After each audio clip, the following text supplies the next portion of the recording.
Hello students, let's keep continuing our review for the semester exam. Just recall the format of the test. The first part has 35 multiple choice questions, each worth 2 points for a total of 70 points.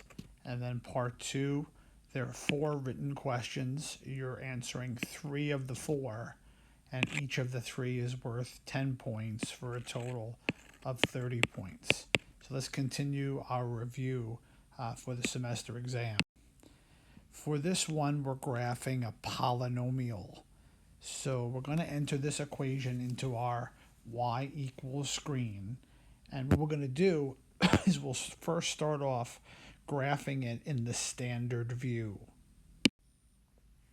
Now recall, to graph in the standard view, we press the zoom button and then go down to option 6. Now, going into this, we have a third degree function. So that means we should have at most 3 x-intercepts.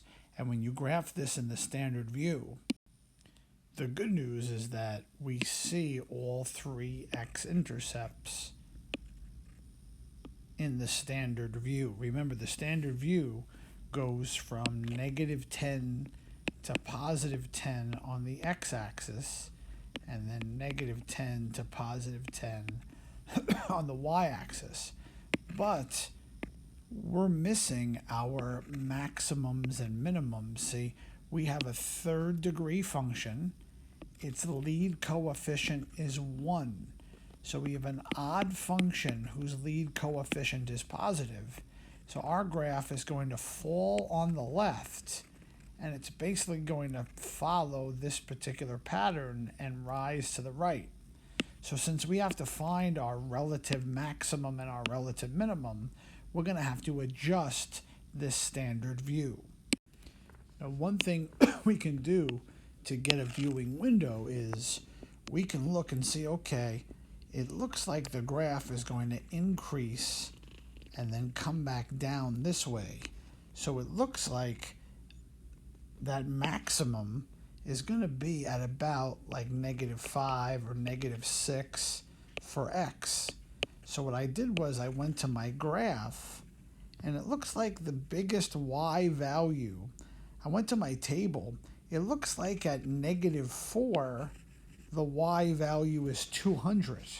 So my y max is going to have to be bigger than that 200. So I'm going to make my y max 250.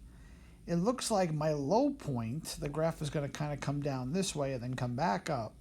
My low point is going to be about when x is going to be 3 or 4. And if I go to my table, it looks like the smallest y value I see is -72. So I'm going to make my y min maybe -100. My standard view of -10 to +10 let me see all of the x-intercepts. So this is the viewing window I'm going to manually type in to graph my polynomial. So what I did was I pressed window, I entered my x min of -10, x max was +10. That stayed the same from the viewing window that was standard. But then I changed my y min to -100 and y max to +250. So here's my graph. So if this was the exam, I'm going to have to make a quick sketch of what that looks like, which to me kind of looks something like that. Now, we already have the degree is 3. Remember, the degree stands for the highest power of x. So the degree is 3. The lead coefficient is 1. And then we were also asked what the constant is. That's the term without the x. And that's going to be 48. So I have my degree is 3, lead coefficient is +1, and my constant is 48. Now I'm going to go about calculating the relative minimum. The relative minimum is this low point there. So what I did was I went to second and then trace, and I went to option 3, which was minimum. I know my low point was here, so when it went left bound, I moved my cursor over here to the left of it, and then right bound, I moved my cursor past it to the right, and then for guessed, I pressed enter, and here to the nearest tenth, my relative minimum is 3.8, comma, negative 72.7. So that's my relative minimum. Here, I'm now going to go about finding my relative maximum, which is this high point up here. So I went to second, and then trace, and then I went to option 4, which is maximum. I moved my cursor to the high point up here. I moved it a little bit to the left, and I pressed enter for left bound. Then I moved my cursor past the high point over here for right bound. And then for guess, I moved my cursor back to that high point.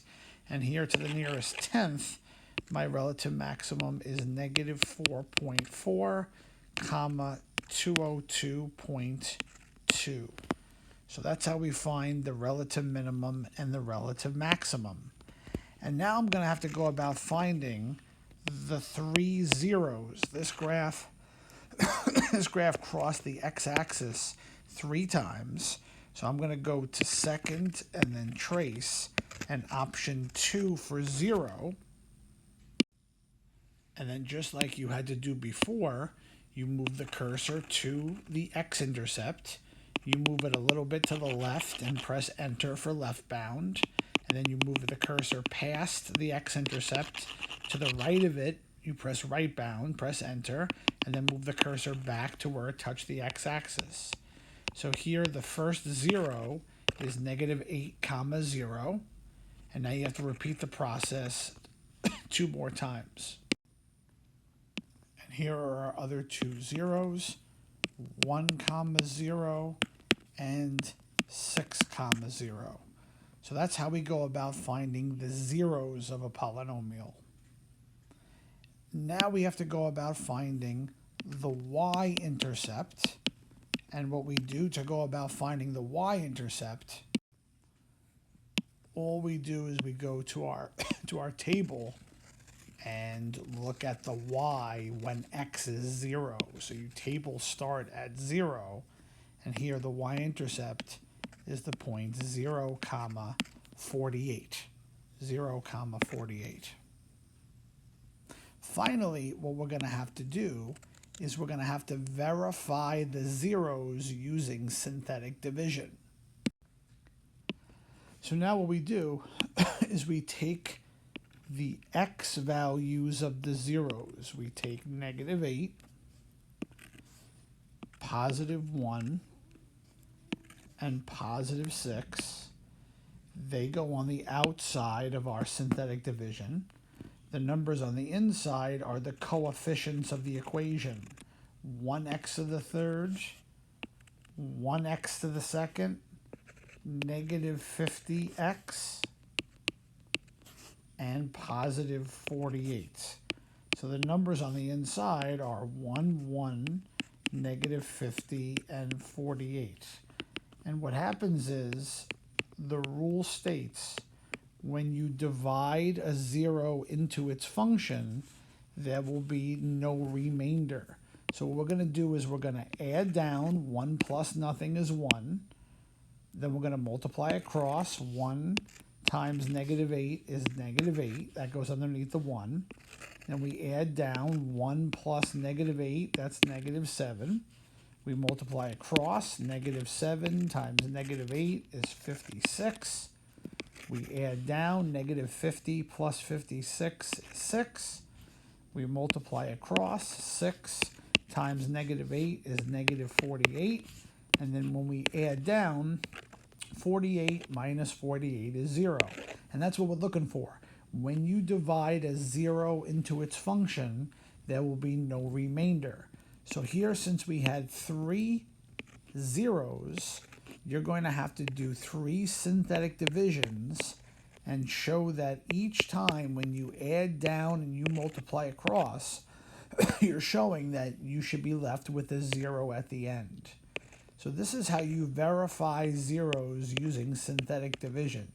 You add down and you multiply across, and then you circle those zeros with a check mark, because that shows that when you divide a 0 into its function, there should be no remainder.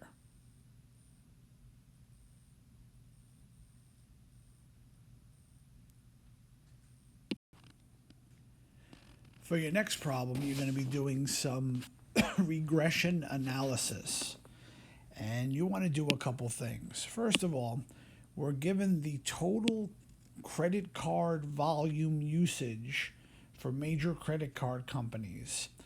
And what you want to do is you want to enter the data into your calculator. You want to press Stat, then go to Edit, and then into List 1, you want to enter in the years, and then List 2, you want to enter in the credit card volume in billions of dollars.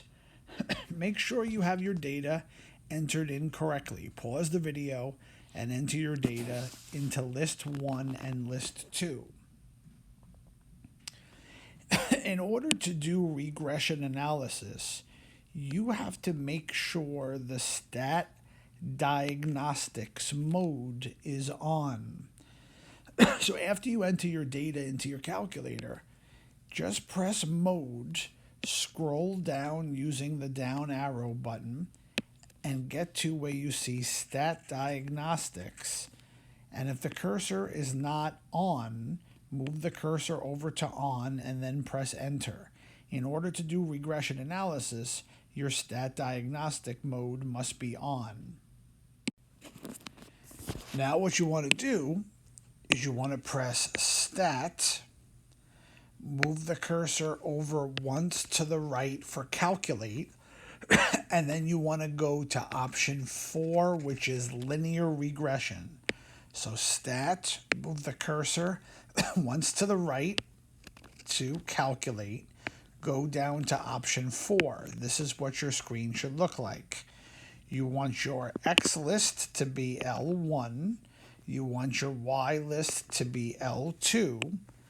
Move your cursor next to where you see Store Regression Equations. And move your cursor right here. Then press Alpha. Trace. This will pop up. And then press option 1 for Y1. So you want to have, make sure your X list is L1, your Y list is L2. You want to then move the cursor next to Store Regression Equation, press the green alpha button, and then trace, and then press Enter for Y1. So what we should have is this regression analysis. You should have an A, a B, an R squared, and an R. What you want to do is you want to now try to answer some questions. A is 70.8533. B is negative 141,373.2. And then R is 0.9725. We want to try to figure out what the total credit card value in 2024 is going to be. So what we're going to do, since the years were in list 1 when we entered our data, we're going to go to Second and Window for Table Set. Tell your calculator to start at 2024, because that's what the question's asking. Then you want to go to your table, press Second, and then Graph. And then here for 2024, the total credit card volume is 2033.9. Now remember, the question said this is in billions. So this is basically 2,033,900,000,000. That's how much usage of credit cards. So this is 2,000 billions, so that's $1 trillion. It says, when did the credit card volume first reach 2 trillion? So what we're going to do for that one is we're going to use our table. I'm basically looking in my table when it went from 1 to 2,000, because basically 1,000 billion is a trillion, 2,000 billion is 2 trillion. So actually it turns out that in 2024, that was the first year that it went over 2,000 billion, which is the same as 2 trillion. So that's how we do regression analysis.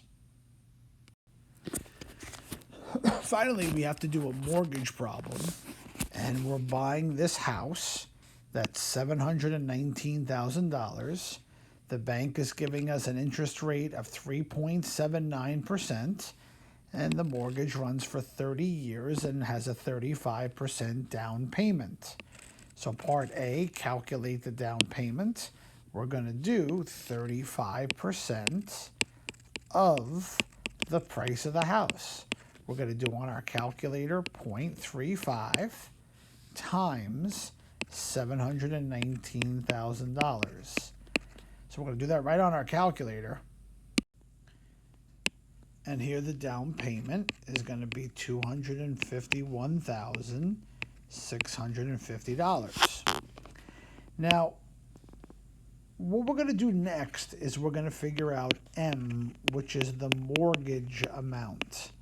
We're going to try to figure out how much we're borrowing. And the way you figure out your mortgage amount is you take the price of the house minus the down payment. We're going to take $719,000 minus $251,650, and then that's going to give us our M value that we're going to use in this mortgage formula. So here, when we use our mortgage formula, our M is going to be $467,350. So that's going to be our M. It's always the price of the house minus the down payment. Here, the interest rate R, the bank tells us, is 3.79%. So we're going to move the decimal point 2 places to the left. So here, our R value, when we plug into our mortgage formula, is going to be 0.0379. So M, 467,350, R, 0.0379, and then Y, the years of the mortgage, they tell you it's a 30-year mortgage. So take a minute, plug in those 3 values into your mortgage formula, and let's try to figure out the answer to part B. How much is the monthly mortgage payment?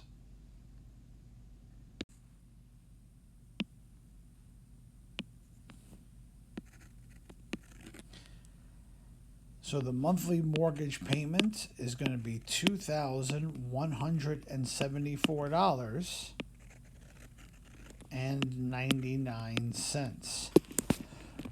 So that's going to be our answer to part B, the monthly mortgage payment, not including your taxes. Now, we're going to have to try to figure out how much in interest you're paying. What you're going to do is you're going to take your monthly mortgage payment, that's every month. You're going to multiply it by 12 because you're making 12 monthly payments a year, and you're going to multiply that by 30 years. That's going to tell you how much in total you're paying back. In total, you're paying back is $782,996.40. But that's not what your interest is. You're going to take the total that you're paying back minus how much you borrowed, minus how much you are mortgaging. So you borrowed $467,350. You paid back $782,996.40. So that means you're paying in interest, you're paying extra $315,646.40. So that's your answer to part C. How much in interest, how much extra you are going to pay. In part D, you're being asked how much are your monthly taxes. Here they tell you your annual taxes per year are